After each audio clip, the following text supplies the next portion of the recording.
carbonil fosfato,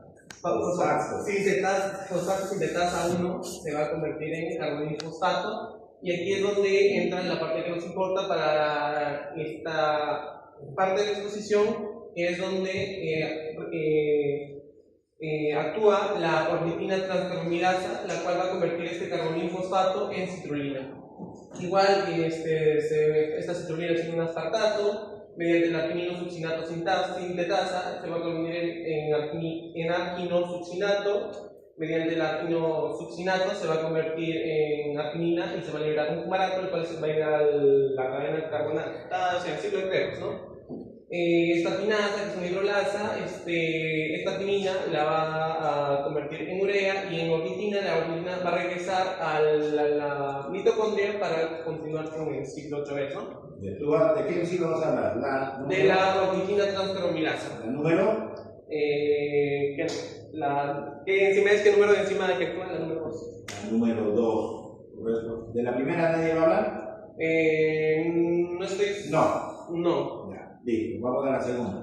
Ya. Bueno, ahora sigue hablando de la primera es carbonil fosfato. No, el orden. Como yo decía, si no van a hablar de la primera, hablarán de la segunda, pues no. Sí. De las dos se menciona solo que Sí, pero hay un orden. Lo que pasa es en que el informe, en el establecimiento de los puntos, está primero el segundo y luego está el número 1. en el documento que nos enviaron. En el documento primero figura la ornitina y luego figura el activador, el N-acetil sintasa. Pero no es del ciclo de la urea.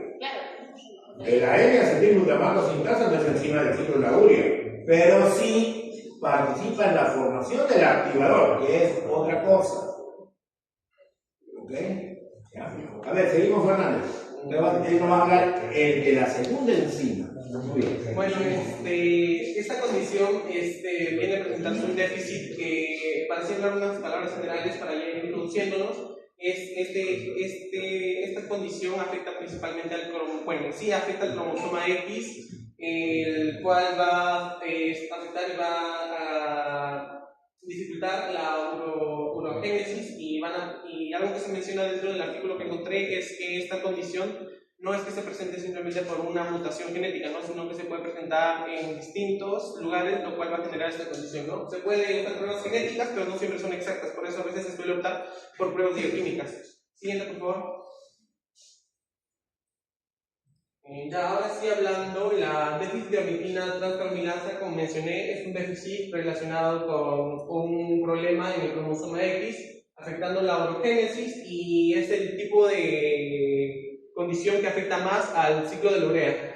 Acá se puede observar, tenemos a la enzima, que es la enzima la ornitina transcarbamilasa, la cual es una enzima de tipo 2, una transferasa, y está presente en el gen OTC en el brazo corto del cromosoma X. Acá se puede ver el cromosoma XY, que sería de los varones, y el cromosoma XX, que sería de las mujeres. Se encuentra en el brazo corto, específicamente en la zona XP 11.4, y como mencioné anteriormente, esta condición presenta diferentes mutaciones que podrían causar la enfermedad. No todos los casos tienen la misma variante patogénica identificada. Algo que se menciona dentro del artículo es la gravedad de la condición va a variar en base a 3 factores, los cuales son el factor mutación, el factor genético familiar, o sea, las personas que tienen esta condición por lo general tienen familiares que ya presentan esta condición. Antecedentes. Exacto. Y también tenemos el factor medioambiental.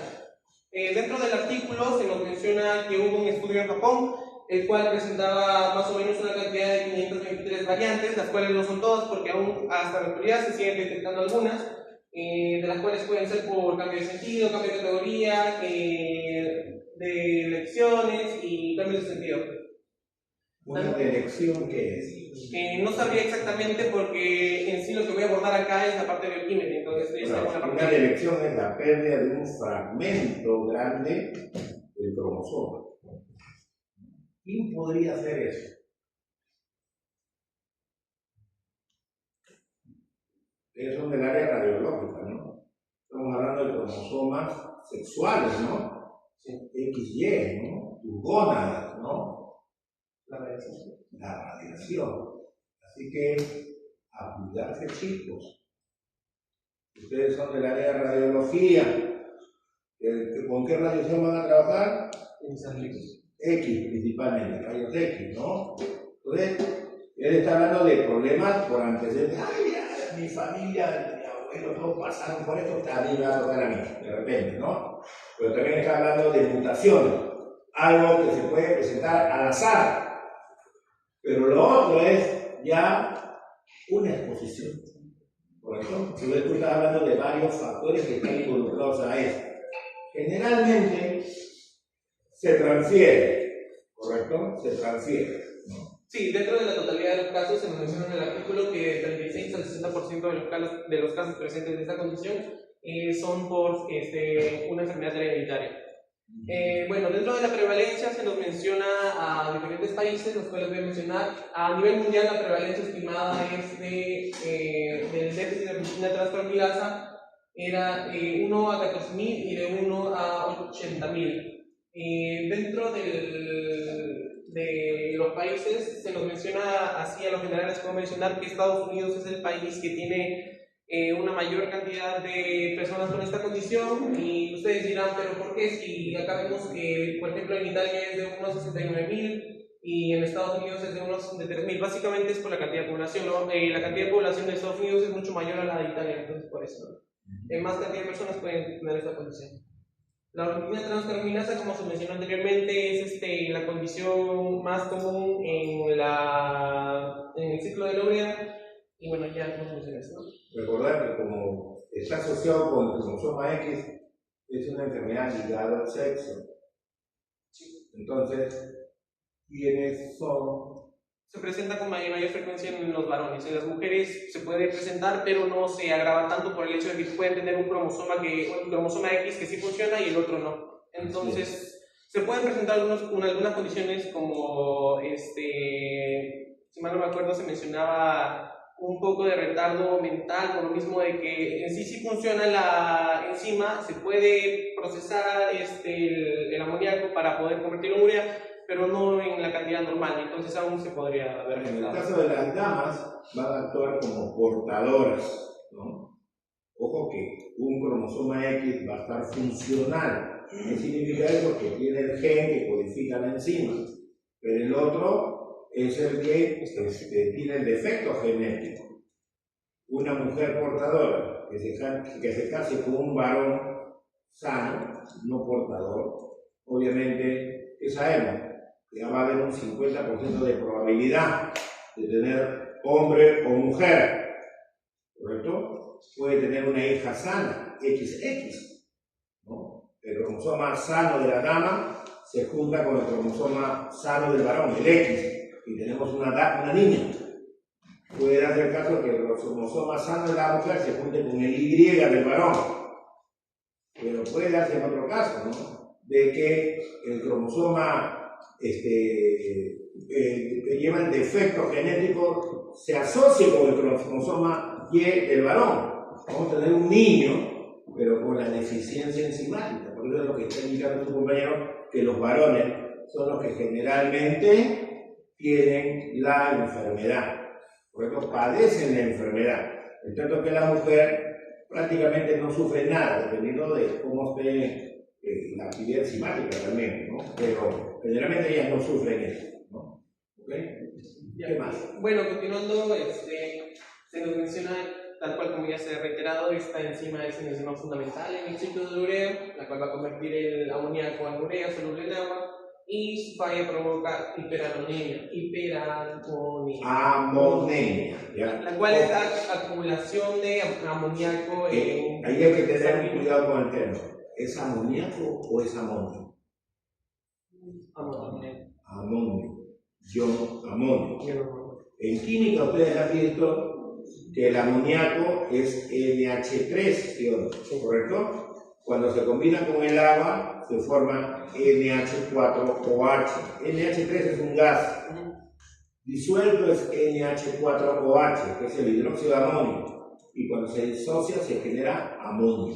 ¿Sí? Entonces, el problema es el ion amonio. ¿Por qué el ion amonio es un problema?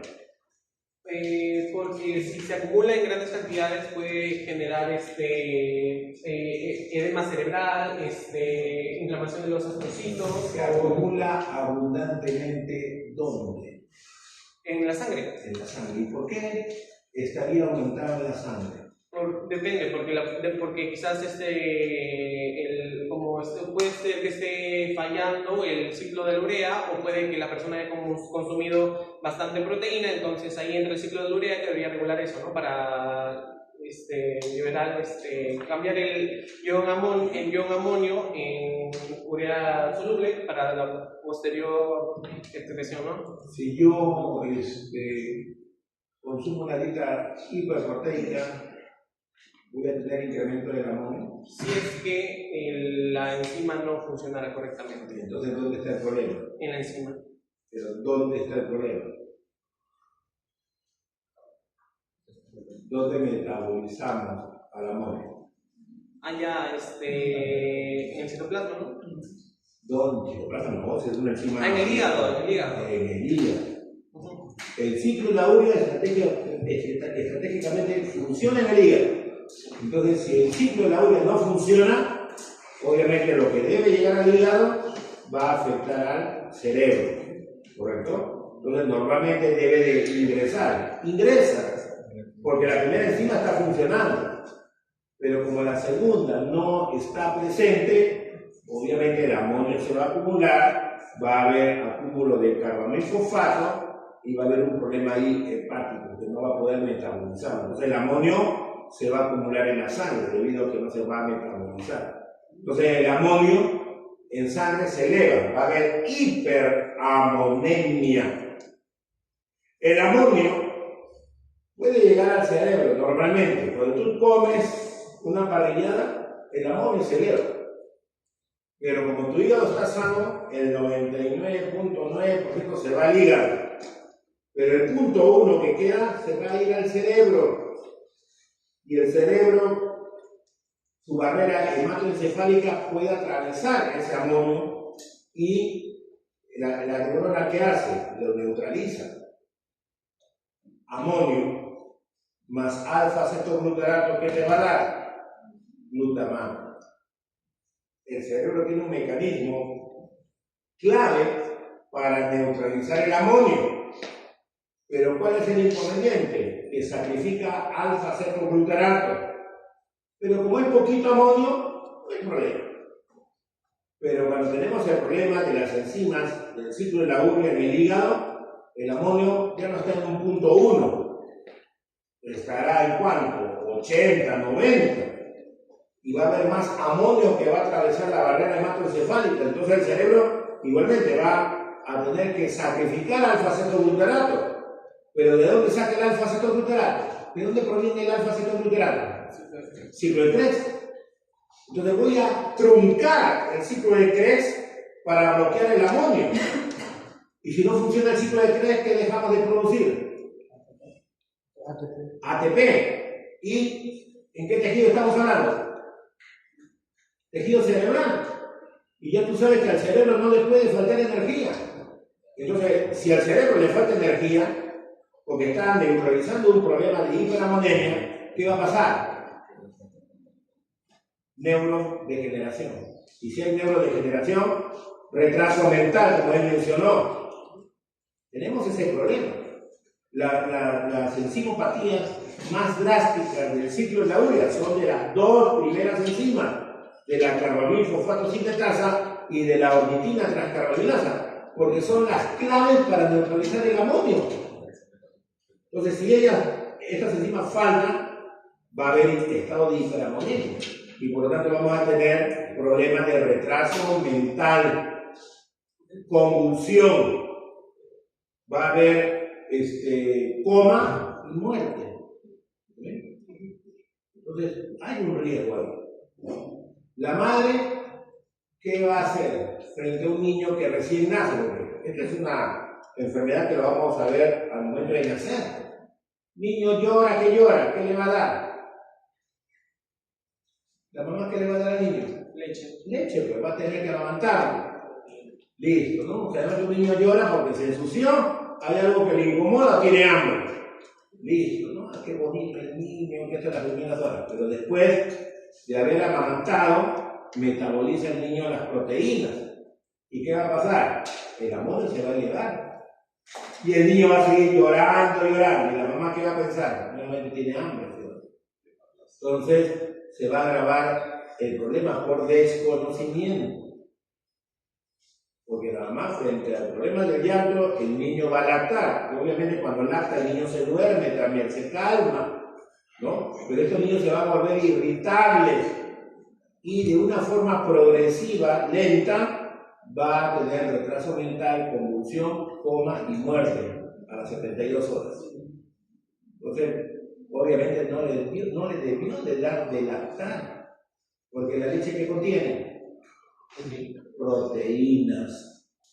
Tenemos ahí la caseína, ¿no? Entonces, si consume proteínas, ya fue, ese niño, ya fue. Por eso es el gran problema que se tiene con estas enfermedades por deficiencia de enzimas, ¿no? Entonces hay que conocer dónde está presente, ¿no? ¿Hay algún tipo de tratamiento?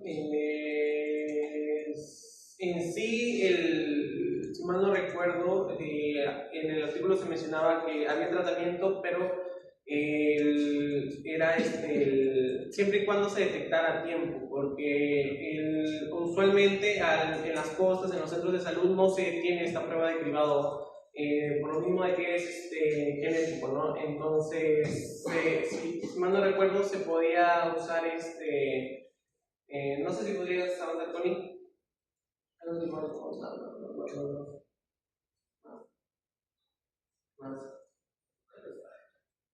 Se podría optar por una estrategia de hidratación agresiva y soporte calórico de saturación de dextrosa y lípidos para que esta proteína no genere ion amonio, ¿no? Bien. ¿Y otra estrategia no te mencionan? No, dentro del artículo que encontré no se mencionaba. Ahí hay que trabajar con técnicas de DNA recombinante, trabaja con adenovirus para sustituir el ADN. El gen defectuoso.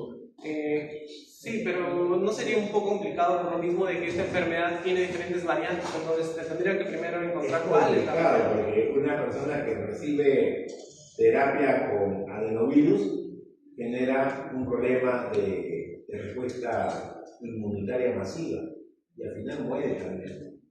Pero por ejemplo, por los estudios de esta enzima, la persona en vez de morir a temprana edad recién nacido, han llegado a sobrevivir hasta los 30 años, sin retraso, pero han muerto por un problema inmunológico.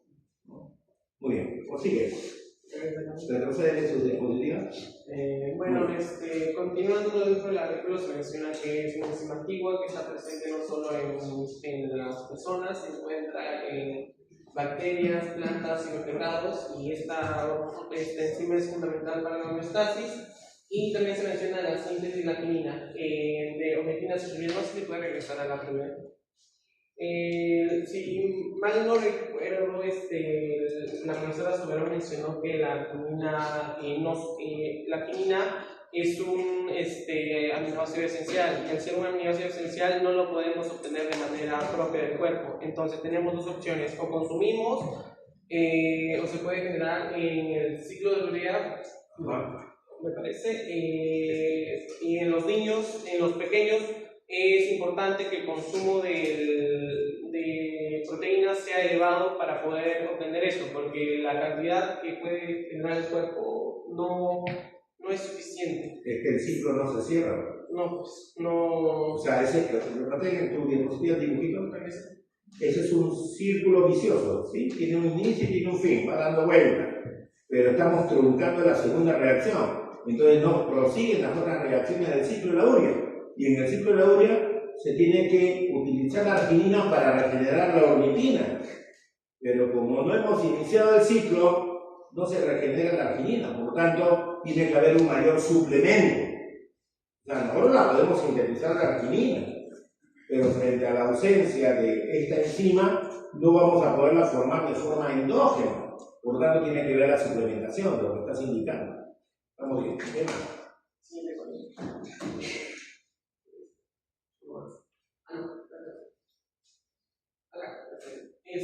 Bueno, La ornitina transcarbamilasa es una proteína mitocondrial que se presenta en diferentes seres vivos. Acá vamos a hablar de los mamíferos, como se mencionó.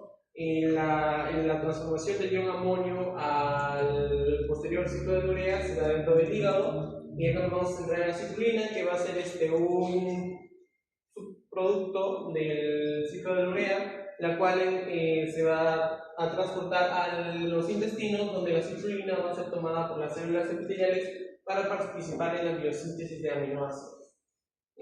También dentro del artículo se menciona la regulación de esta enzima, la cual va a ser activada por el promotor 5, una regulación tisular específica. Es como un tipo de interruptor que va a activar esta enzima, y tenemos el potenciador, que va a ser la cantidad o la intensidad con la cual se va a trabajar esta enzima en base a los factores de transcripción selectivos del hígado, los cuales van a ser los que activan estos, ¿no? Tenemos el HNF4 y el CEBP-beta, los cuales están solo en el hígado.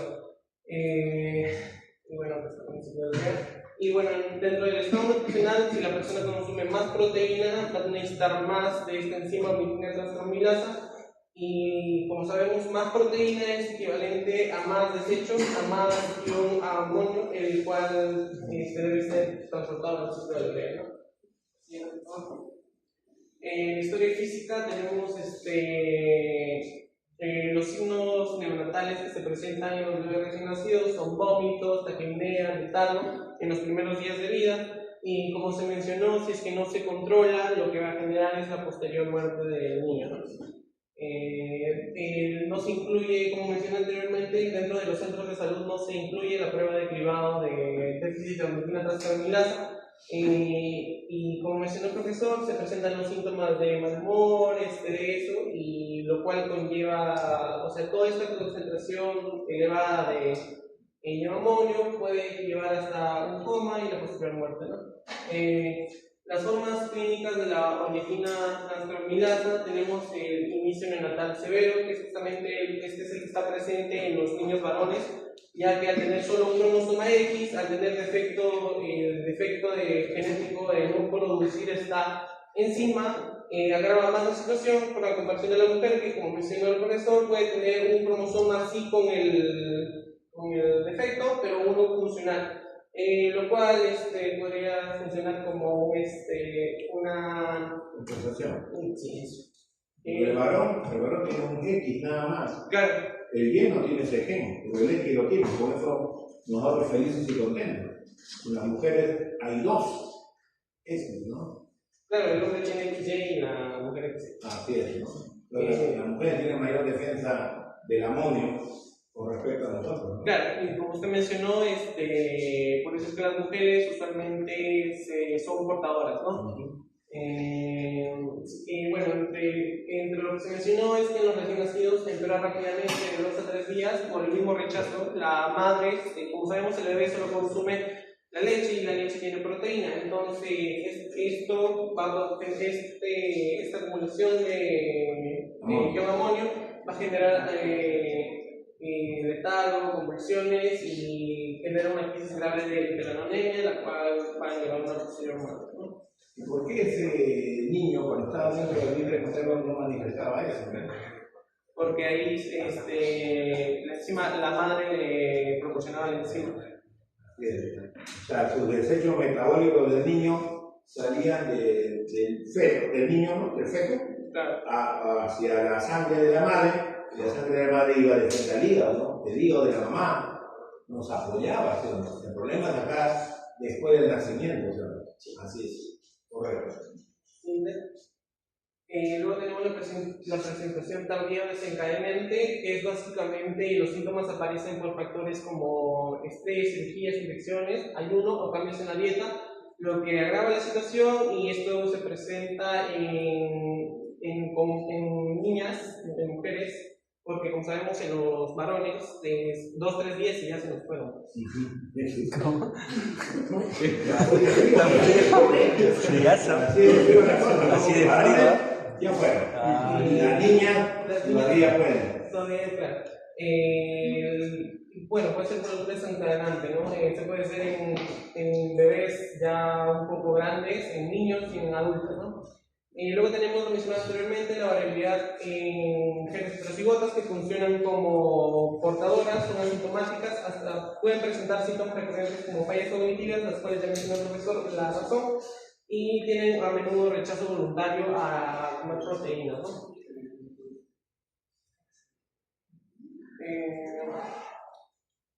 Dentro de lo que se nos menciona en el artículo, si es que no es exacto, por decir en una prueba genética, porque tiene múltiples variantes, se puede optar por un perfil bioquímico para diagnosticar si el paciente tiene alguna variable genética no identificable. Por decir, en los bebés, de por sí, si tienen estos síntomas que son letargo, convulsiones, pero sin embargo presentan un nivel normal de ion amonio, esto quiere decir que la producción de su enzima ornitina transcarbamilasa está funcionando con normalidad, entonces se puede descartar, pero a diferencia en los adultos donde un nivel de ion amonio no se puede descartar la enfermedad, por lo que se requiere más investigación diagnóstica. Dentro del perfil bioquímico de la ornitina transcarbamilasa, se puede mencionar que los niveles de amoníaco, glutamina y alanina se elevan. ¿Por qué el nivel de amoníaco se eleva? Porque básicamente al no poder dirigirse al ciclo de la urea, entonces se elevaría, ¿no? Luego tenemos por qué la glutamina y la alanina se elevan. Como sabemos, la alanina se encarga de transportar el ion amonio desde el músculo hacia el hígado y la glutamina desde diferentes partes del cuerpo hacia el hígado para el posterior ciclo de la urea, pero entonces al no poder ir hacia el hígado, se ve sujeto a acumulación, ¿no? Luego tenemos los niveles de ciclina y arginina, como sabemos son subproductos del ciclo de la urea, entonces al no haber ciclo, entonces los niveles de estos están bajos. El ácido orótico en orina es elevado porque al estar bloqueada la ornitina transcarbamilasa, el compuesto previo, que es el carbamil fosfato, se va a acumular de forma masiva dentro de la mitocondria, y al no poder seguir el ciclo de la urea, se va a desbordar hacia el citoplasma de la célula, donde entra a fuerza a una ruta metabólica diferente, y ahí se ve la síntesis de las pirimidas, y el resultado final va a ser una producción masiva de ácido orótico. Sí. Hay otra enzima, así como hay una carbamil fosfato sintetasa de tipo 1, hay una carbamil fosfato sintetasa de tipo 2. El tipo 2 está asociado con metabolismo de bases hidrogenadas. Por ahí se mete. Bueno, el manejo del tratamiento. Esto ya lo mencionamos. En cuanto a la alerta proteica, se debe detener inmediatamente, y tiene que haber un control glucémico para evitar una hiperglucemia en la osmolaridad, y el monitoreo tiene que ser estricto y lactato, ¿no? En la gestión crónica y terapias de eliminación tenemos terapias de eliminación de amoníaco, mantenimiento a largo plazo y ocupaciones curativas a futuro. Dentro del tratamiento tenemos tratamiento farmacológico, donde se puede optar por fármacos como el bencenoato, fenilacetato 4, que se puede usar para una fase aguda, el fenilbutirato glicerol oral para el mantenimiento, y estas terapias de excreción para el control de la toxicidad y el sodio. En terapias de reemplazo renal se puede optar por hemodiálisis hasta como criterios de intervención urgente. Tenemos si el amoníaco está por encima de 500 microosmoles por litro, y el refractario, el amoníaco no tiene que estar por superior de 300 microlitros por cuerpo.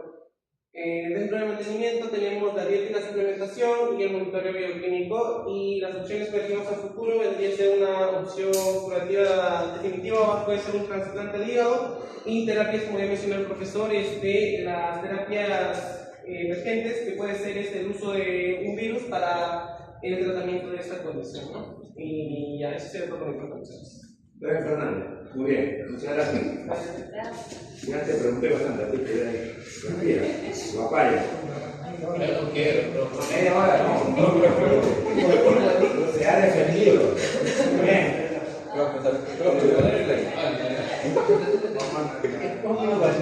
Ya, comenzamos con el señor Papaya. Bien, la siguiente parte de la exposición viene a explicar lo que nos han pasado el artículo del caso clínico que menciona sobre un joven de 17 años que ha pasado durante toda su vida, durante todos esos 17, de manera normal. Sin embargo, llega un momento en donde aparece con un cuadro de astenia, tiene una parálisis facial parcial, se le empieza la prednisona, poco a poco va evolucionando, no a mejor, va empeorando progresivamente hasta el nivel de que fallece. Entonces, mi tema principal es hablar sobre la discusión del caso clínico.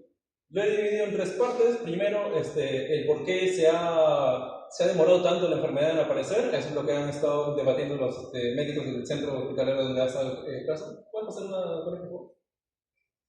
El segundo va a ser sobre la técnica que podría ayudar a mejorar lo que ha pasado con este muchacho, cómo podríamos evitarlo o qué tecnologías nuevas tendríamos para poder prevenir este tipo de casos.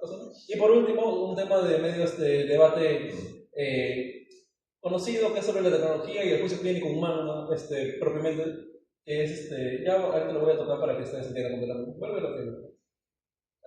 Bien, empecemos explicando. Si ha tenido 17 años enteros sin ningún tipo de problema, ¿qué ha ocasionado que muera, que fallezca el joven? Bien. Vamos a entrar primero por la parte verde. El estado donde se ha encontrado este joven ha sido normal, ha sido un asintomático, pero sí se explica de una manera correcta que ha tenido, obviamente tiene un gen malo. Es una mutación específica de la transcarboxilasa, específicamente en ese 622G y A222.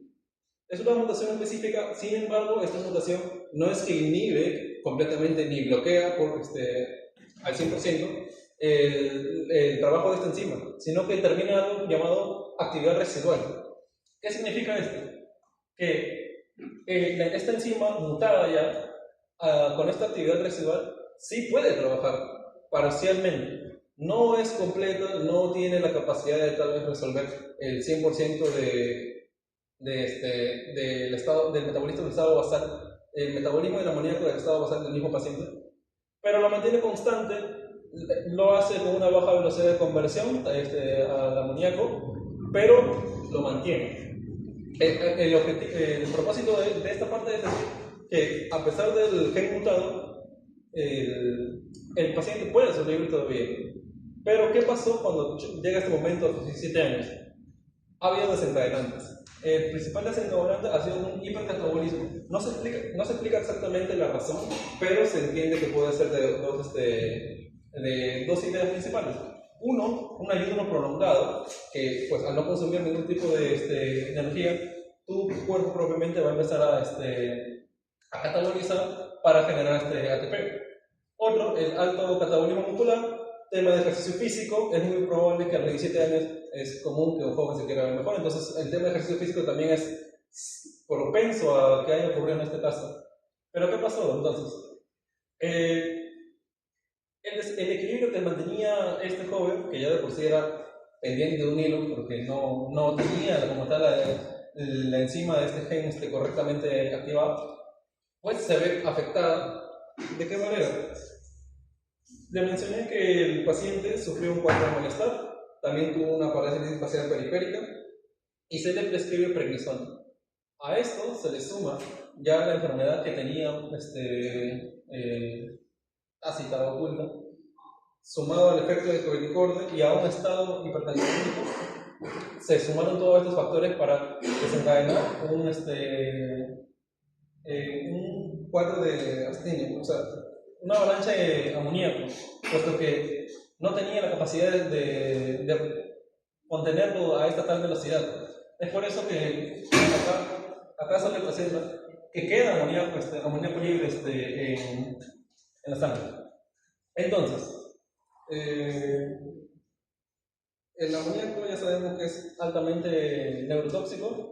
Entonces, como usted mencionó, va una parte hacia el cerebro, puede atravesar la barrera hematoencefálica y termina generando, en el caso del artículo, un edema cerebral agudo.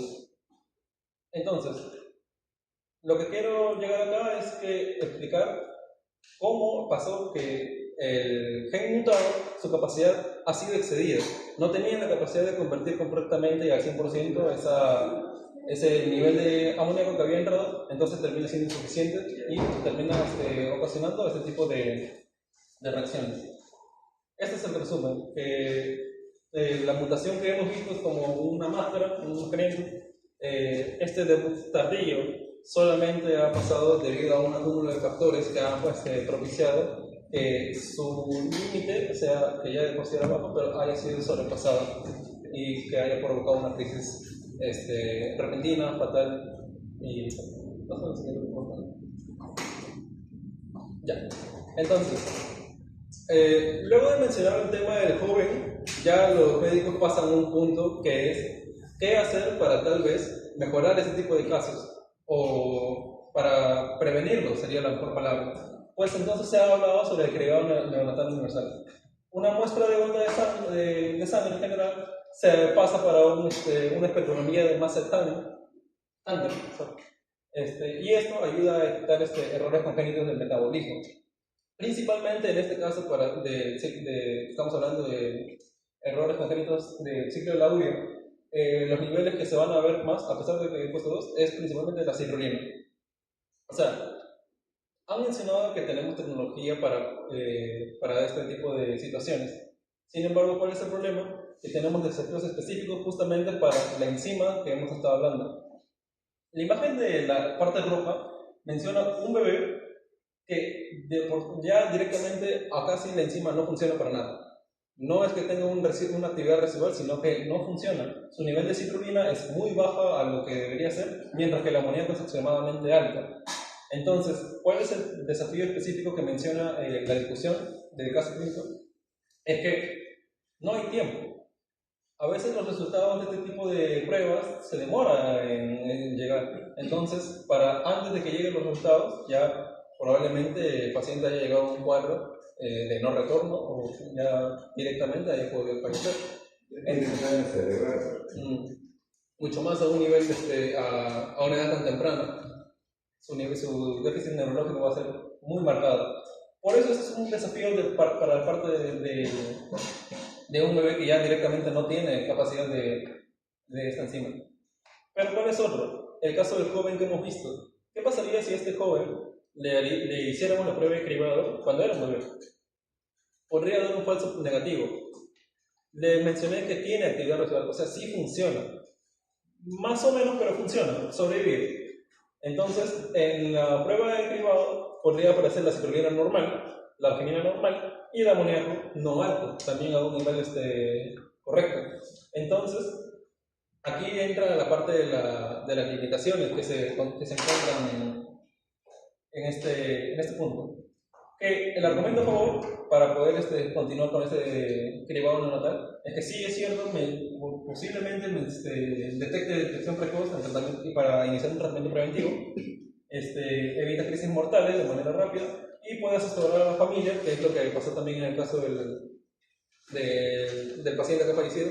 Le hicieron una prueba de cribado ya post-mortem, porque ya había fallecido, y se le explica a la familia qué es lo que podrían hacer con allegados también de ellos, porque tuvo un primo que falleció, más tenía una tía que era portadora, se descubrió. De nuevo el caso de hombres y mujeres, que los hombres les pegan. Más grave la enfermedad. Más grave la enfermedad en varón. Yo pensé que me estaba hablando.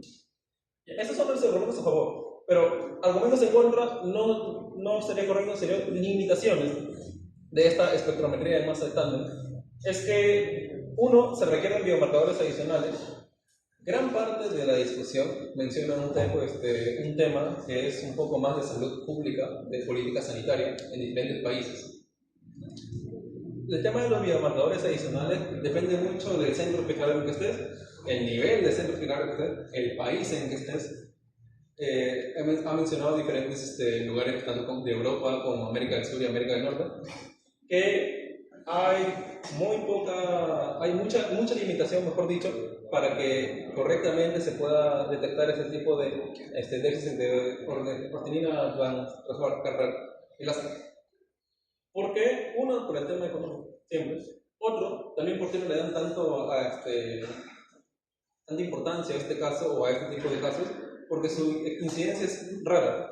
No es común, y por lo mismo que no es común, no se le da el énfasis necesario o no se le da una mayor atención. Entonces, la conclusión de este segundo punto es que sí sirve, es valioso, pero es complejo por los diferentes desafíos, las diferentes limitaciones que puede tener debido a los diferentes biomarcadores y muy específicos que se necesitan, y también el alto índice de sospecha clínica para evitar diagnósticos perdidos. O sea, debería tener ya una sospecha clínica amplia para realizar esta prueba, como mencionó mi compañero Jackson, que es genética, que por ahora es bastante más caro, toma más tiempo y es puede tardar un poco. Y ahora, por último, vamos a mencionar, en el último párrafo de la discusión, deja claro algo. La tecnología la tenemos muy avanzada. Tenemos herramientas, tenemos esta prueba que puede llegar a nivel molecular y darnos un diagnóstico sumamente preciso, muy claro, pero la limitación de no tenemos la detección rápida de múltiples hematomas. Se demora. Entonces, ¿qué menciona al final los autores de este artículo? Que si bien la tecnología es un apoyo fundamental, no termina de sobrepasar o no termina de sustituir a lo que sería un curso clínico y la coordinación del equipo médico. Esta balanza lo representa. Esto termina siendo la conclusión de los autores del artículo. No importa que tengas una gran tecnología, un razonamiento clínico siempre es mejor con una coordinación. ¿Por qué? El paciente de 17 años llegó con astenia, vómitos, próximamente se le detectó una encefalopatía hepática, luego entró al coma y luego falleció. Entonces, si se hubiera seguido más correctamente, no quiero decir que los doctores involucrados aquí hayan sido incompetentes o no hayan sido capacitados, sino que si se hubiera dado un juicio médico de coordinación, se podría haber llegado tal vez a una conclusión más rápida para el tratamiento oportuno del COVID. Entonces, la conclusión aquí es que si bien las ventajas de una tecnología no terminan de sustituir al razonamiento clínico tras la exploración del paciente, de la conversación y el índice de sospecha que se dé entre los médicos, la coordinación entre los médicos sigue siendo pilar. La detección precoz y prevención de mortalidad sí es cierto que nos la da muy grandemente la tecnología, pero termina recayendo principalmente en el médico. Y eso sería todo. ¿Por qué hablamos de una encefalopatía hepática? Debido al problema que tenemos en el hepático de no poder procesar el amoníaco, relacionado a lo que ya mencionó usted, la sangre va a quedar mucho amoníaco liberado en sangre. Esta sangre, el 1% que usted mencionó, va a llegar al cerebro. Entonces, por eso la encefalopatía hepática proviene de un error metabólico en el hígado. Un problema hepático puede conllevar a un problema cerebral. Los borrachitos. Sí, claro. ¿Seguro? ¿Qué pasará con los borrachitos? Tengo entendido. Mi compañero dice: yo le puedo decir. Tengo entendido, por ejemplo, no sabía relacionarlo correctamente con el tema de acá, pero sí puede generar alcohol de una manera, de alcohol etílico barato, puede quedar ciego.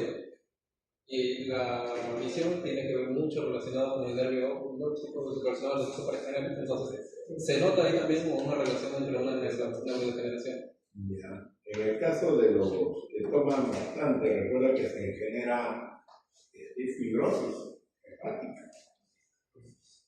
Normalmente la parte estructural del hígado se vuelve dura, ¿no? Entonces el hígado ya deja de funcionar, porque toma mucho alcohol. Y hay borrachitos que están sobrios, pero que te hablan incoherentes. Es porque ya el daño hepático ha involucrado que ya no metabolice bien. O sea, es un hígado que era funcional. Y como tenemos nuestra dieta propia de proteína, obviamente va a haber amonio, pero como ese hígado ya no funciona, no porque no tenga las enzimas, sino que ya está dañado por tanto alcohol, ¿sí o no? Entonces el amonio, que es una sustancia de desecho, se le va a subir a la cabeza poco a poco. Vamos a ver. Así que a cuidarse, chicos, que viene la semana de Tecno en diciembre. Muy bien, muchas gracias, Papaya. Muy bien. Seguimos con Cruz. Buenos días, profesor, compañeros. Yo le voy a hablar acerca de la deficiencia de acetilglutamato sintasa. Primero voy a poner como tal la reacción de una persona normal, bueno, en óptimas condiciones, que sería la reacción catalizada por N-acetilglutamato sintasa, que bueno, ya más o menos lo había explicado al inicio, que es glutamato más acetil-CoA, que mediante el NAX obtenemos N-acetilglutamato. Ahora, ¿cuál es el papel del N-acetilglutamato? Es un activador alostérico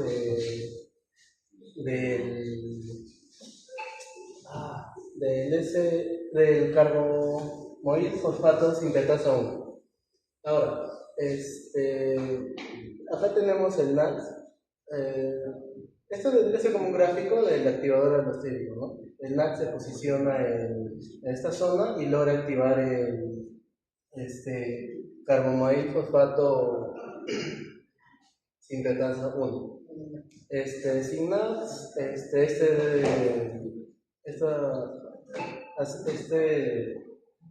carbomoil no podría activarse. Ahora, ¿dónde se produce todo esto? Primeramente es en la matriz mitocondrial de las células de los hepatocitos. El NAC acá activa el carbomoil fosfato sintetasa y puede entrar al ciclo de Laborde, ¿no?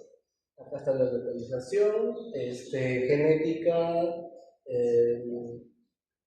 Se encuentra en el cromosoma 17, el brazo largo.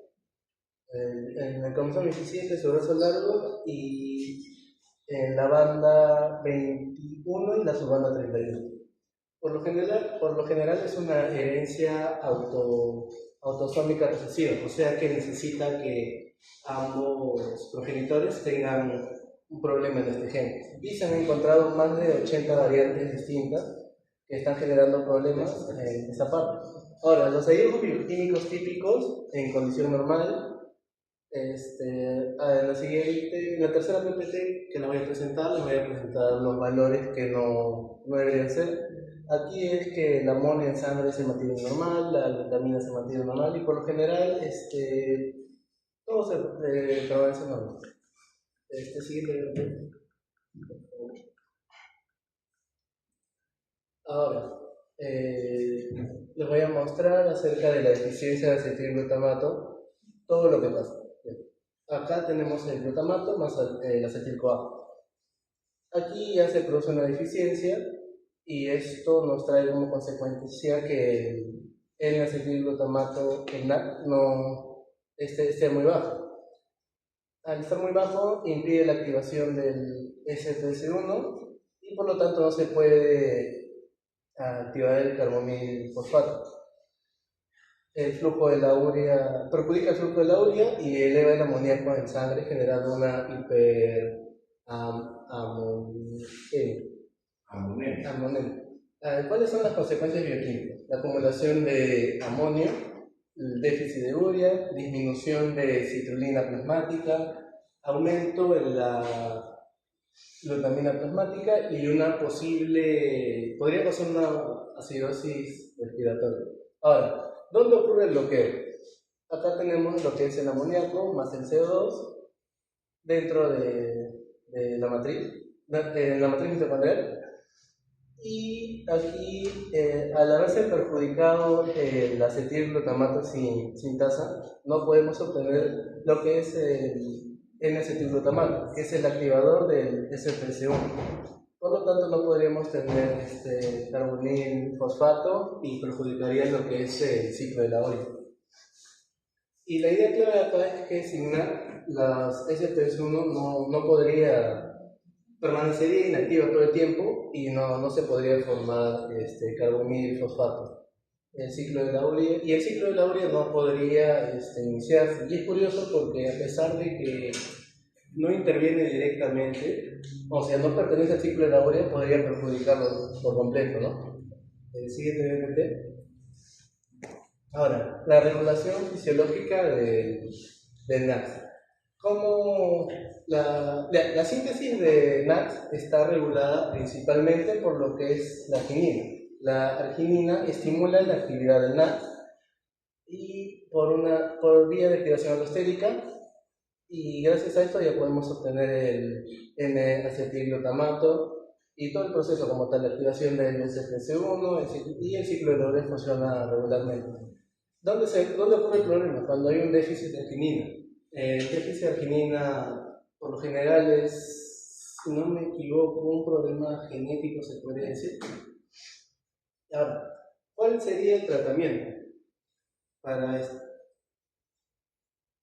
Tenemos...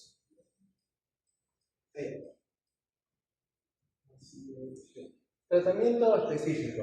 El N-carbonilglutamato es un análogo estable del NAC, o sea que puede simularlo de manera artificial y actúa como activador del SPC1, restableciendo el flujo regular de la urea, ¿no? Acá tenemos el N-carbonilglutamato, que simula hacer el N-acetilglutamato y activa el SPC1 elevando la carbonil fosfato y restablece el ciclo de la urea. El amoníaco en la sangre disminuye y la producción de la urea se mantiene regular. La idea clave aquí es que la disponibilidad de arginina viene a ser un regulador clave importante en la síntesis del NAC y por lo tanto de la activación del SPC1 y del ciclo de la urea. Se generaría como un tipo de efecto dominó, se podría decir que cualquier cosa pequeña que se modifique vendría afectando todo, ¿no? Ahora voy a hablar acerca de los hallazgos bioquímicos. Este vendría a ser como un tipo de perfil bioquímico. Un perfil bioquímico, pero cuando ocurre una deficiencia de NAC. Ahora, el amonio se mantiene elevado, la glutamina también se mantiene elevada, la citrulina plasmática baja, y acá es lo más importante, el ácido orótico en orina. ¿Qué lo diferencia con la anterior patología que hablaron mis compañeros? Es que a diferencia de ella, el NAC suele ser normal o levemente elevado. En el otro se mantiene bajo y ahí es donde más o menos podrías identificar la diferencia de estos dos. Ahora, la urea plasmática también se mantiene baja y se disminuye la síntesis de urea por reducción del flujo de ciclo. Acá lo más importante es que el ácido orótico normal o levemente elevado ayuda a diferenciar la deficiencia del NAC de otros defectos distales del ciclo de la urea. Por ejemplo, la patología que hablaron antes mis compañeros, en lo que el ácido orótico está elevado. Eso sería todo mi parte. Ok, joven, gracias. Finalmente tenemos a Kanya.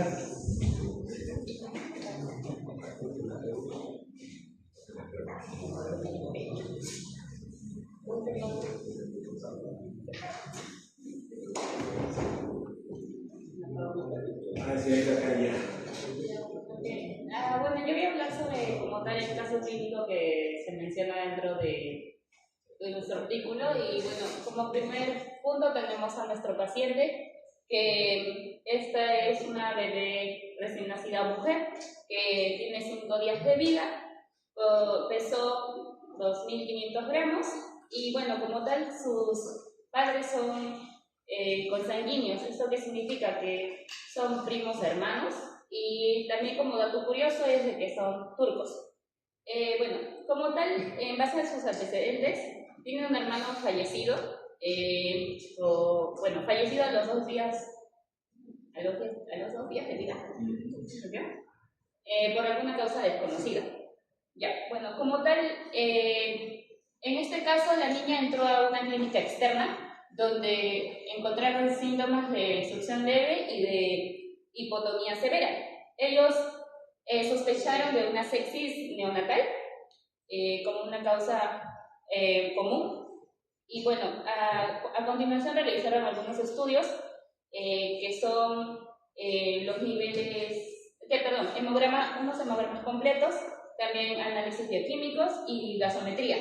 Los que no saben qué es una gasometría son los niveles como tal de oxígeno, dióxido de carbono y el pH del cuerpo. Más que todo para ver, creo que los niveles. Sí, también hecho el buen nivel de funcionamiento de los pulmones. Y también realizaron análisis de proteínas de fase aguda que salieron negativas como tal. Como tal, todos los estudios que llevaron a realizar no dieron a dar un resultado que ellos esperaban, entonces le aplicaron una hidratación para poder descartar una meningitis y por otro lado administraron antibióticos parentales. En este caso se llegó a hallar después de bastantes estudios una concentración elevada de amoníaco, pero en este caso en esta clínica no pudieron ayudarla de otra manera, entonces se trasladó a otra clínica que es una más especializada donde pudieron detectar como tal la hiperamonemia. En este caso, su primer valor fue 937 en el otro centro y bueno, en este caso en el hospital especializado se encontró la hiperamonemia extrema, que es 2404. Y como tal, menciono que el nivel referencial es de 150. En este caso también realizaron, encontraron como tal hepatomegalia, que esto es el hígado de manera palpable, como también encontraron alteraciones en la coagulación y como tal también realizaron una resonancia cerebral, donde aquí se encontró una inflamación si mal recuerdo, del putmen y de un putamen. Y bueno, como tal encontraron lesiones cerebrales que se relacionan con la toxicidad de la amoníaco. Sí.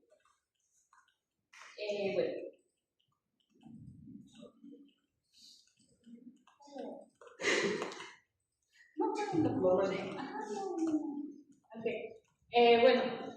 Por otro punto, como encontraron el amoníaco que está alterado, para poder reducir esta concentración, introdujeron de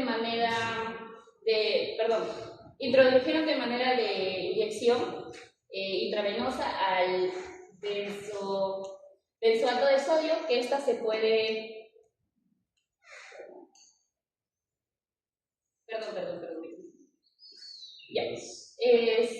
se encuentra como tal dentro de la niña en un porcentaje de 250 NPKG y por medio de una sonda nasogástrica encontramos al NSG, que es el N-carbamilglutamato. Por otro lado tenemos de manera oral a la L-carnitina y la biotina y de manera intramuscular a la hidroxocobalamina. Aparte también realizaron pruebas metabólicas, más que todo para poder hallar un perfil sobre las acilcarnipinas que se encontraron normales, pero en este caso también encontraron una concentración de plasmatina ya mencionadas, ¿no?, de aminoácidos. En este caso, la mayoría fueron elevadas. ¿A qué me refiero? A una concentración elevada de alanina y en un 400% 496 cuando su rango normal es de 143 a 439. Y una disminución de la citrulina, que se encontró en 2, pero en este caso mencionaron que el rango normal es de 3 a 35. Bueno, por consecuencia, como tal el centro sospechó de que tiene un trastorno del ciclo...